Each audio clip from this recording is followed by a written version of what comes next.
Thanks, guys. Wow. I feel like this is the improv. I gotta do stand-up. Liberals are a joke! Well, I'm honored to be here, and I'm delighted to be standing shoulder to shoulder with Candace on what I think is a truly historic development. The moral power of the Democratic Party comes from its virtually unanimous support on the part of racial minorities. If minorities desert the party, there is no Democratic Party. That's right. It's done.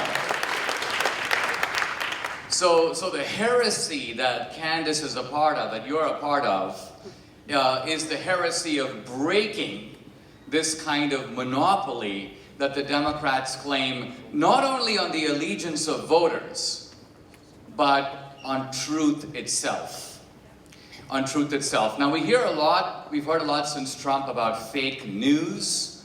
I want to say a few words about fake scholarship and fake history and fake narratives. Narratives that have been spun to camouflage the truth.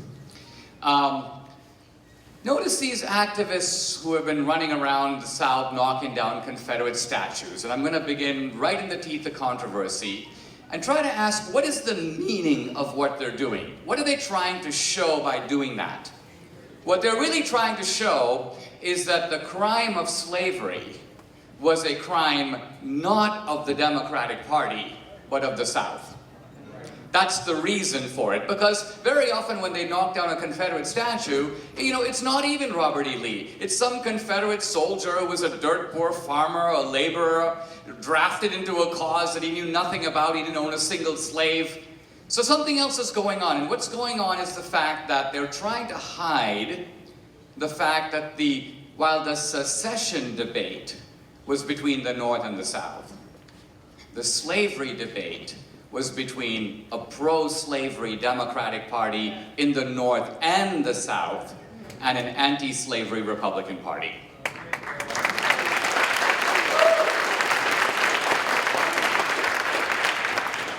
The proof of this comes directly from the mouth of Abraham Lincoln.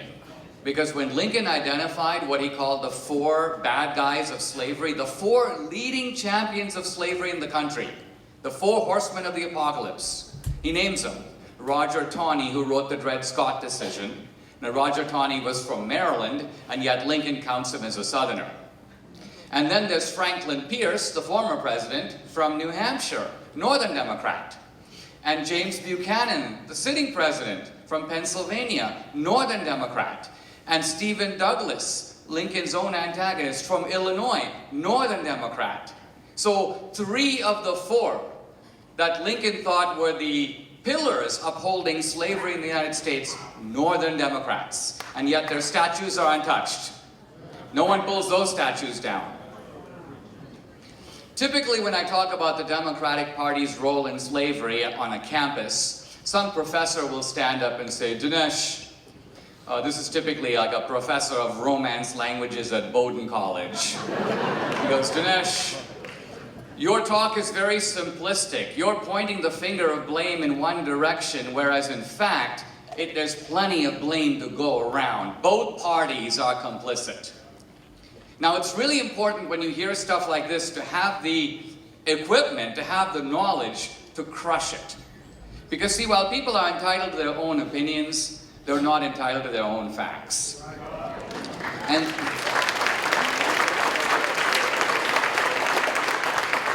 so this is the moment for me to say to the professor, well, in 1860, the year before the Civil War, no Republican owned a slave. Now notice I'm not saying no Republican leader owned a slave. I'm actually saying no Republican in the United States owned a slave. And that means that all the slaves in the whole country, 4 million of them, were owned by Democrats. Now, this is fighting words. I mean, this kind of reminds me of the atheist who read through the Bible from cover to cover and at the end made a single note in the margin, important if true. Important if true. And that applies to my statement. It's important if true. And the beauty of it is it's a scientific statement in that it's totally refutable. All you have to do is give me the name of one Republican who owned a slave, and I would have to take it back. I would have to eat my words. But here, as I stand 2 years later since I made this statement, there's not a single valid counterexample that has surfaced. Not one. A few months ago, a guy wrote me from the University of Michigan, a demographer apparently. He goes, Dinesh, I gotcha. Ulysses S. Grant inherited a slave, a solitary slave, mind you, on his wife's side. And I'm like, that was a pretty impressive effort, but I do need to point out that at the time this happened, Ulysses S. Grant was a Democrat. He moved over to the Republican Party later. Now, this is not just about slavery. If you watch my movie Death of a Nation, there is a scene that if you knew nothing about it, you would find really incredible. And that is the senior Nazis from the different departments who are making the Nuremberg laws. These are the laws that make Jews into second-class citizens. The Nazis wanted to do three things. They wanted to outlaw intermarriage between Jews and other Germans.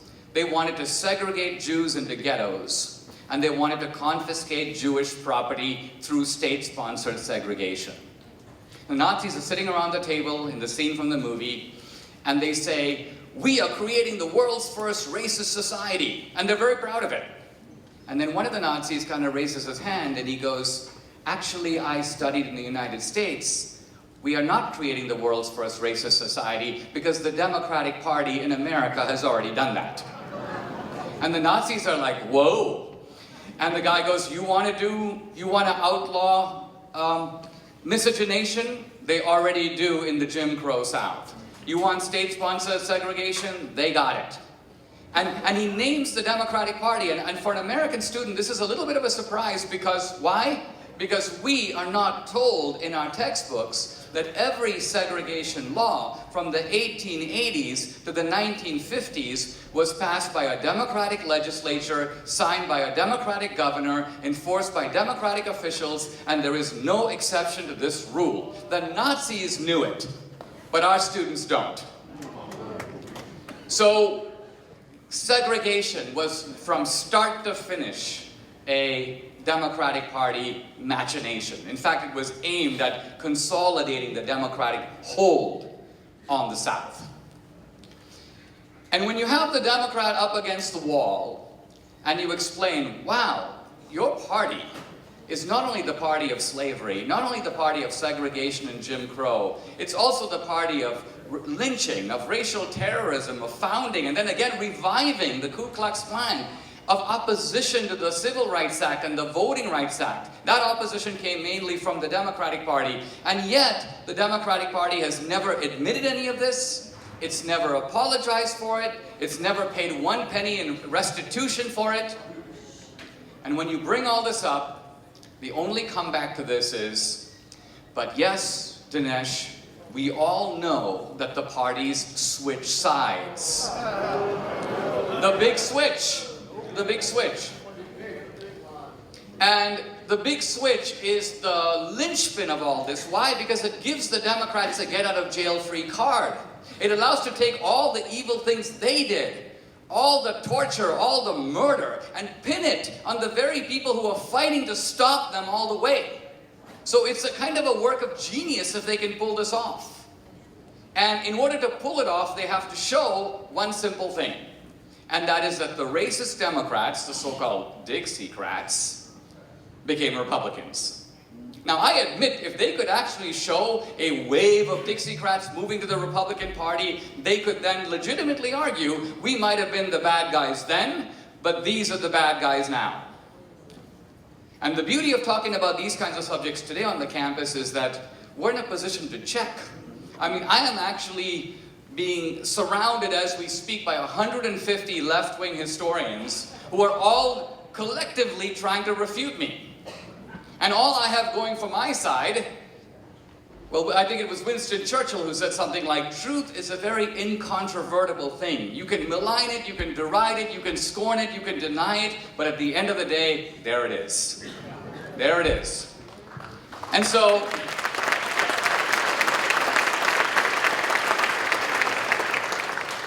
these days we get to whip out our phone and type in the word Dixiecrat, and we get all the people who joined the Dixiecrat Party or who voted against the Civil Rights Act of '64, the Voting Rights Act of '65. That's a list of about 150 people.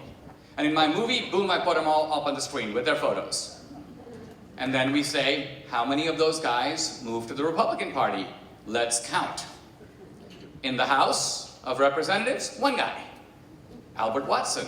In the Senate, one guy. Strom Thurmond.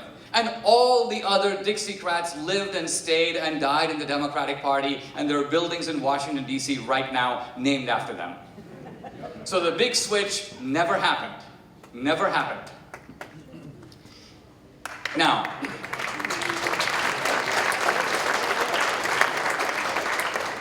I'm coming back a little bit later to answer questions, but I want to say a word in conclusion. I've just got a limited time. I want to say just a word about what I think is really the core difference between the two parties, because part of what we have to do is spread our message, make the case. I was actually, as part of my penance for my sins against the Obama administration, I was sentenced to teach English to immigrants.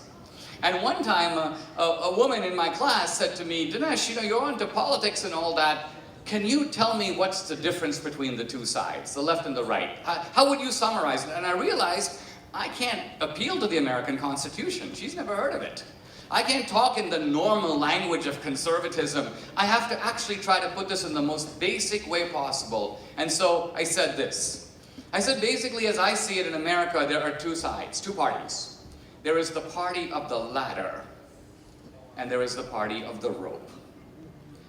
What's the party of the ladder? The party of the ladder believes that America is a kind of ladder, a ladder of opportunity.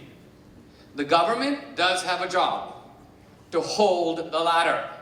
And what that means is to protect our rights, to enforce contracts, to be non-discriminatory. So the government has the job of holding the ladder. It's our job to climb.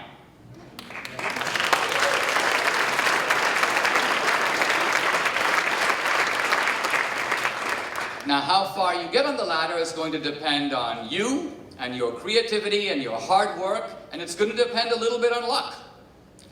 But at the end of the day, most of it is going to be earned achievement. You'll get someplace on the ladder and you'll be able to look down and say, I did this. I played this deck of cards that I was dealt, and I was able to achieve this in life. But there's another approach, and on the first glance, it's actually more appealing. And I would call it the politics of the rope. The politics of the rope works kind of like this. Down here you have all the immigrants and minorities. And then there's a kind of a tall building. And you have a group of guys, let's call them Democrats, on top of the building. And they say, worry not, you people down there. We're going to be sending down a rope for you. And your job is really easy. You just have to hold the rope.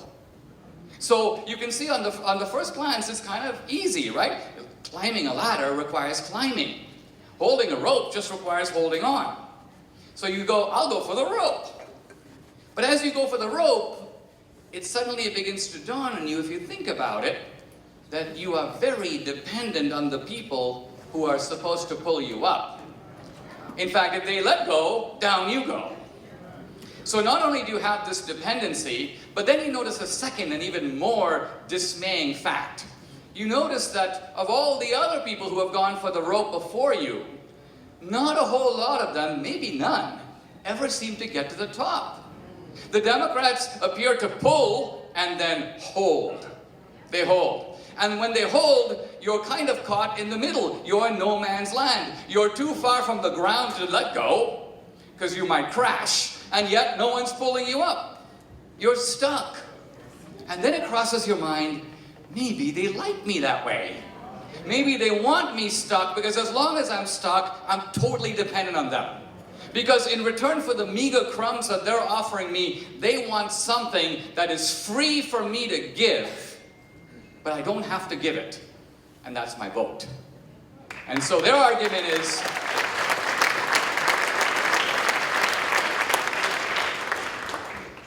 and the only price that you pay for becoming a person of the rope, I think at the end of the day, is not only dependency, but a certain kind of degradation of your soul.